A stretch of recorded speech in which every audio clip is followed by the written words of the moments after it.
Hola, mi nombre es Héctor Pavón, soy periodista, editor de la revista Eñe y coautor del libro Todo lo que necesitas saber sobre Leonardo da Vinci en el siglo XXI, un trabajo que hicimos con mi colega Mercedes Esquiaga. El punto de partida de este trabajo creo que surgió como de dos preguntas por lo menos. Una es: ¿quién es Leonardo da Vinci? ¿Por qué lo estamos festejando? Y lo estamos festejando porque en 2019 se cumplen 500 años de la muerte de Leonardo da Vinci. Y la otra pregunta era: ¿por qué vamos a trabajar sobre una persona que vivió hace 500 años? Bueno, porque precisamente su trabajo, sus escritos, su obra han trascendido profundamente.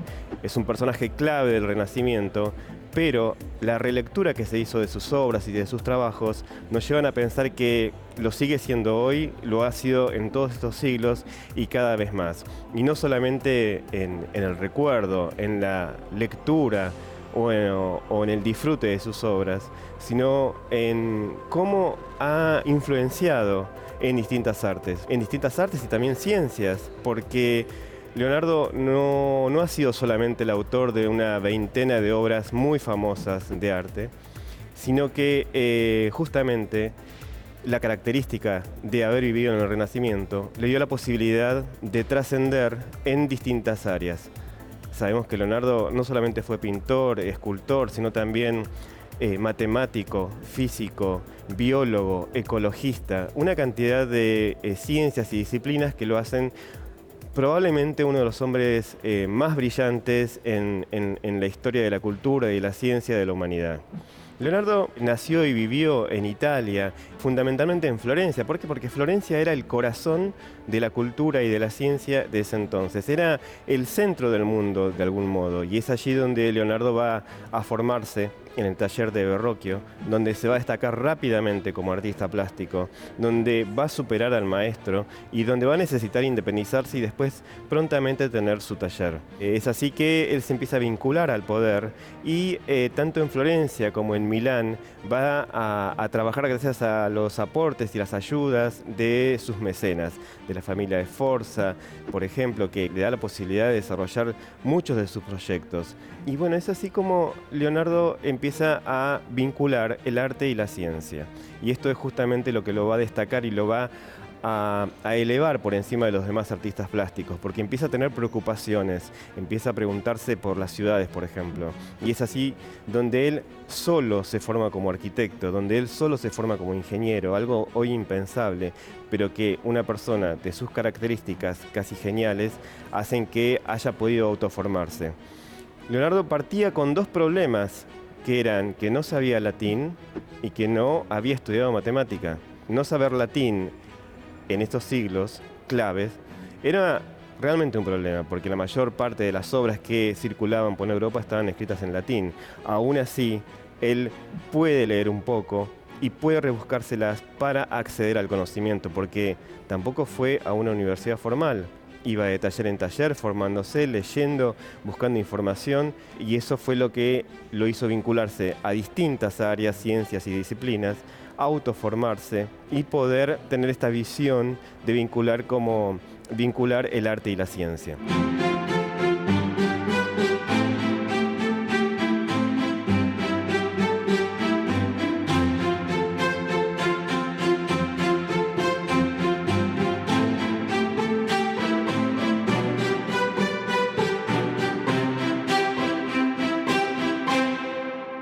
Como arquitecto y como ingeniero, tal vez haya sido un poco idealista, pero justamente en su cabeza podía chocar un poco el diseño, el vuelo, los proyectos del arquitecto contra, digamos, el ingeniero que cumple el papel de poner los pies sobre la tierra y de decir, bueno, ¿qué estructura va a soportar estos proyectos que estás pensando? Bueno, gracias a eso pudo desarrollar, escribir, dibujar, planificar iglesias, edificios de todo tipo, hasta aquella famosa ciudad ideal, donde no solamente se destaca como arquitecto e ingeniero, sino también como urbanista, y a la vez también va a cruzar una visión ecologista, porque va a pensar en todos los problemas que tiene el desarrollo de una ciudad. Es alguien que podía pensar el futuro. Todos quizás creemos que podemos pensar el futuro, pero Leonardo lo pensaba en función de proyectos y de sus problemas, por ejemplo.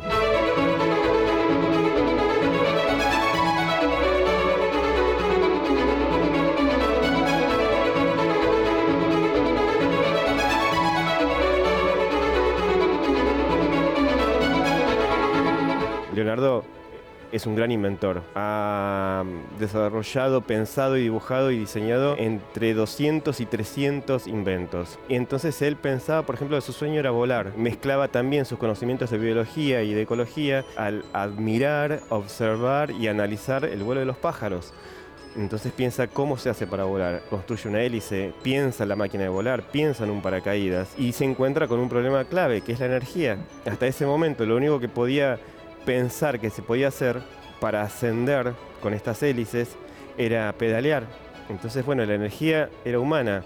Entonces ese es el problema que tiene, que nadie había pensado en ese momento y que 2 siglos después le van a dar la razón cuando se inventa la máquina de vapor. Pero él ya estaba pensando, ya sabía cuál era el inconveniente que tenía para poder desarrollar la mayoría de sus proyectos. Es por eso que, bueno, muchos quedaron en el papel, pero muchos de esos papeles fueron la base, el punto de partida para que se desarrollaran tanto los proyectos de volar en todas sus variantes, como por ejemplo el del auto o el de un tanque militar, porque si bien podemos saber, reconocer a través de sus escritos que Leonardo era un pacifista, también puso su inteligencia, su imaginación al servicio del desarrollo militar. Pensaba en armas o en tanques o en futuros blindados, que por supuesto no tenían ese nombre, para disuadir, para infundir temor en el enemigo y en teoría para no matar. Pero bueno, por supuesto que todos estos proyectos puestos en manos de ingenieros militares tuvieron otros fines. De todos modos, lo que se valora de Leonardo es que muchos de esos proyectos e ideas que pasaban por su cabeza fueron el punto de partida, el inicio de proyectos que se realizaron. Del mismo modo como veníamos hablando en el terreno de la arquitectura, de la ingeniería, del urbanismo. Hay algo muy importante para destacar y es que él también había pensado en la robótica. Todas las palabras que hoy conocemos y que por ahí él les fue como inventando, porque también era un poeta y entonces necesitaba ponerle nombres a las cosas cuando no existían aún. Él diseña y llega a ejecutar un autómata que llega a dar unos pasos y a tener unos movimientos. Y hasta también llegó a armar, a diseñar y a concretar un león que movía alguna de sus patas y que, bueno, era como una especie de divertimento en la plaza pública. Todo esto fue retomado por la ciencia tiempo después, siglos después, y fueron también la base de la robótica. En la medicina hay un brazo automatizado que puede operar a distancia y que tiene justamente el nombre de Leonardo da Vinci, porque también, si bien, no lo había pensado Leonardo exactamente, pero se toman muchas de sus ideas para poder llevar a cabo este brazo que justamente cumple una función muy importante en la medicina y también, si queremos decirlo, una función social.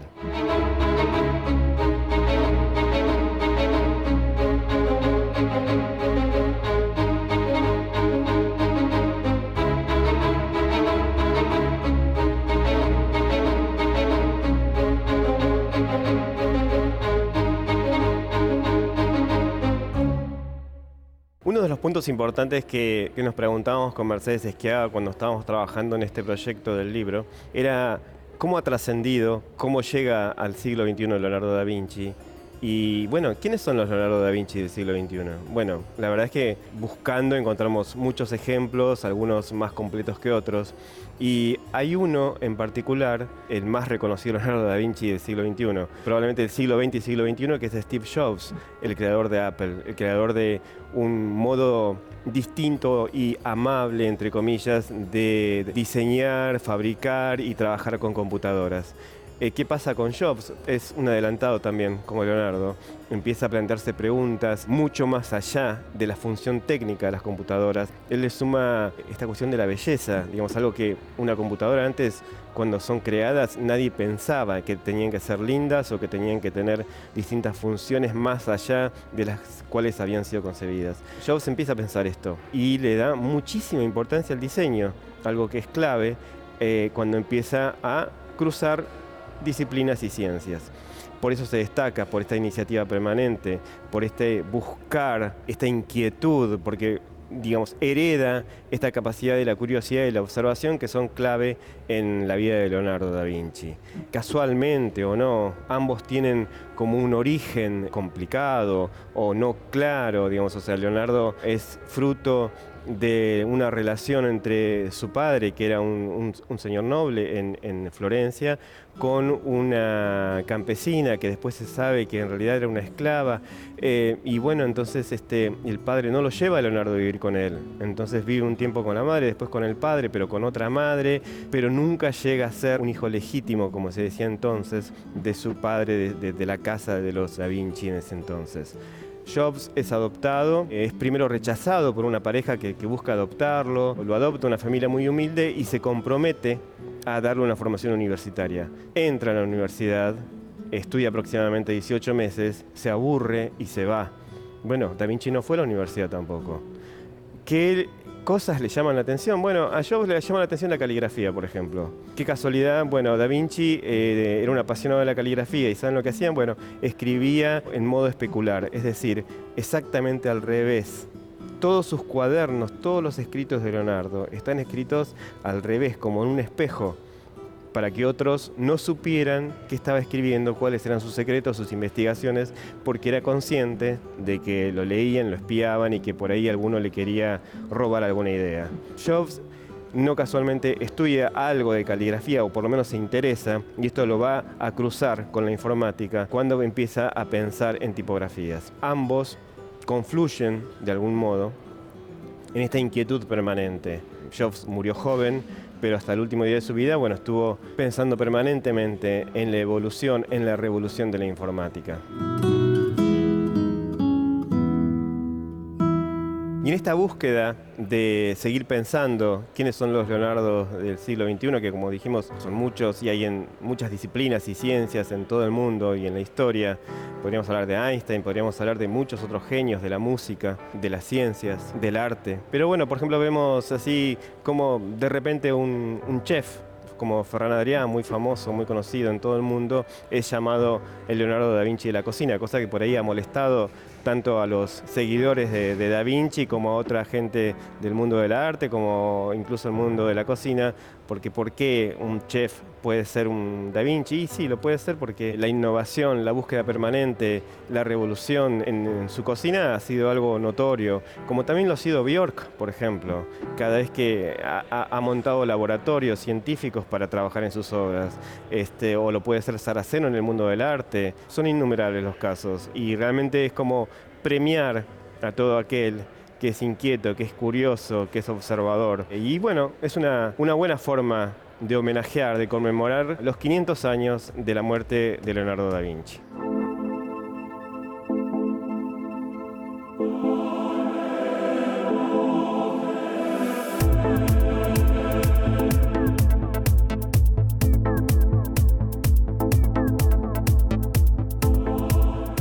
Hola, mi nombre es Mercedes Esquiaga, soy periodista, soy coautora junto a mi colega Héctor Pavón del libro Todo lo que necesitas saber sobre Leonardo da Vinci en el siglo XXI. Nos preguntábamos, como hipótesis de este libro, ¿por qué Leonardo sigue teniendo tanta vigencia 500 años después de haber muerto? ¿Por qué se lo sigue estudiando? ¿Por qué se siguen haciendo relecturas de su obra? ¿Por qué sigue tan vigente? Hace años en Europa se están organizando los festejos para rendirle tributo en este gran año.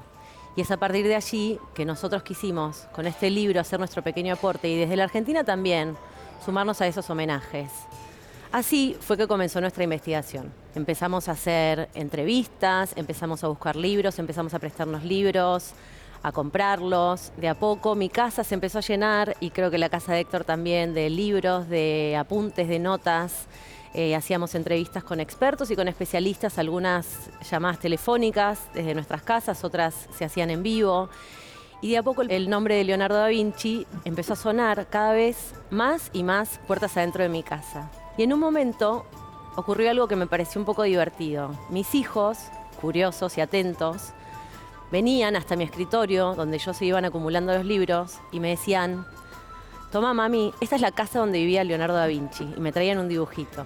Y ese ejercicio lúdico y tan inocente de mis hijos, que además era una manera de ellos de acompañarme en esta aventura, de acompañarnos, me hizo darme cuenta que esa imaginería que ellos estaban despertando ahí es algo que han hecho muchísimos guionistas, escritores, a lo largo de los últimos años, para tratar de entender un poco quién era Leonardo.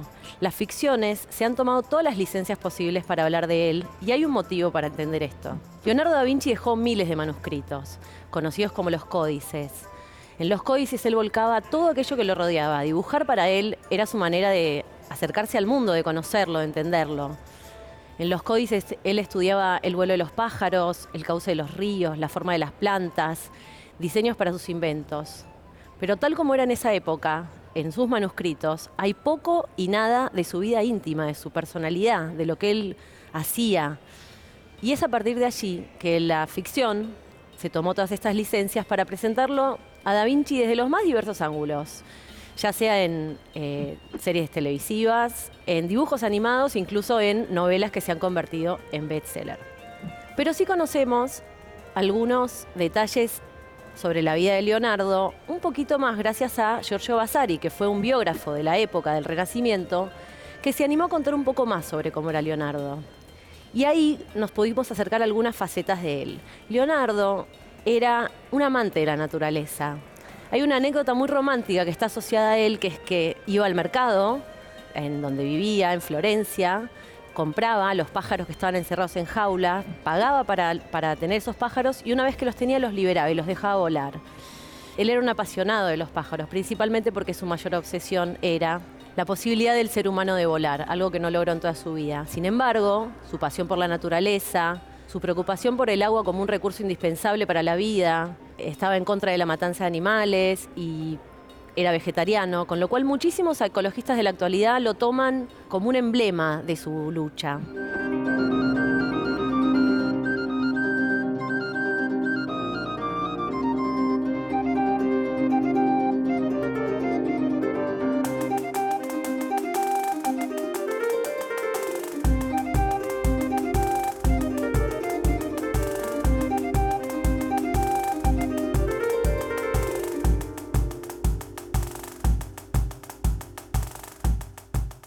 Entre lo que sabemos y lo que no sabemos de Leonardo, hay algo que es un elemento indiscutible y que está en todo el mundo asociado a su figura, y es la pintura La Gioconda, también conocida como la Mona Lisa. La Gioconda despierta furor en el mundo, y no creo que exista un único fenómeno que lo pueda explicar. En primer lugar, fue un encargo que le hizo Francesco del Giocondo a Da Vinci y que él nunca lo entregó. Es una pintura que nunca entregó el encargo. La tuvo junto a él durante 16 años. Incluso el día que murió, en un castillo de Francia, en su habitación, la tenía colgada junto a su cama. Hay múltiples historias que se tejen alrededor de la Gioconda, enigmáticas, algunas verdaderas y otras falsas, porque eso es lo que tiene la figura de Da Vinci, que genera intrigas permanentemente. Es realmente un magnetismo que despierta. Se cree que tal vez la Gioconda no es la identidad no es la que se dice y que podría ser uno de los discípulos. Se dice que Napoleón Bonaparte también estaba obsesionado con ella y que la tenía en sus habitaciones en el Palacio de las Tullerías y que luego finalmente decidió depositarla en el Louvre. También dicen que la Gioconda, la mirada se dirige siempre al observador, no importa dónde éste se coloque, aunque hay estudios que lo desmienten. Esto fue algo que se creyó durante años. Y finalmente el mito, creo yo, se acrecentó cuando en 1911 un humilde carpintero italiano entró al museo, burló la seguridad y se llevó la pintura debajo de su abrigo.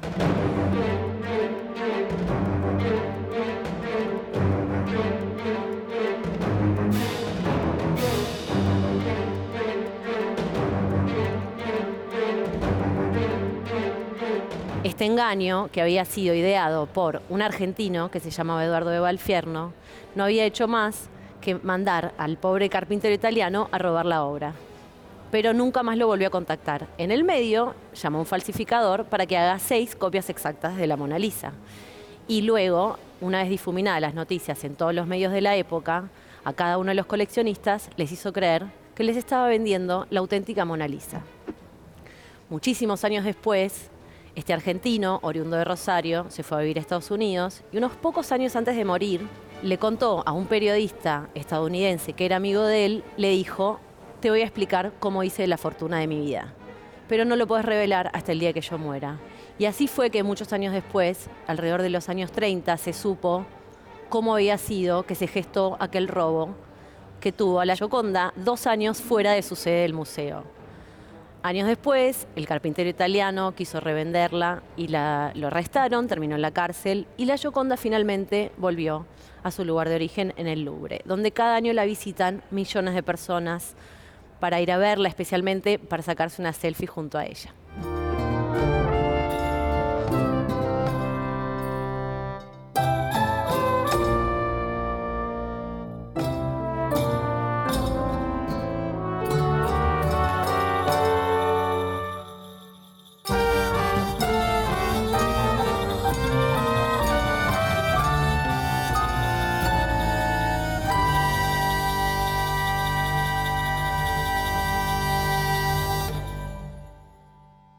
En definitiva, el furor de la Gioconda no termina, no se acaba aún en la actualidad, pero hay que pensar que pintores muy importantes de la historia, como Duchamp, como Salvador Dalí o como Andy Warhol, la han satirizado, la han reversionado, han hecho intervenciones sobre ella.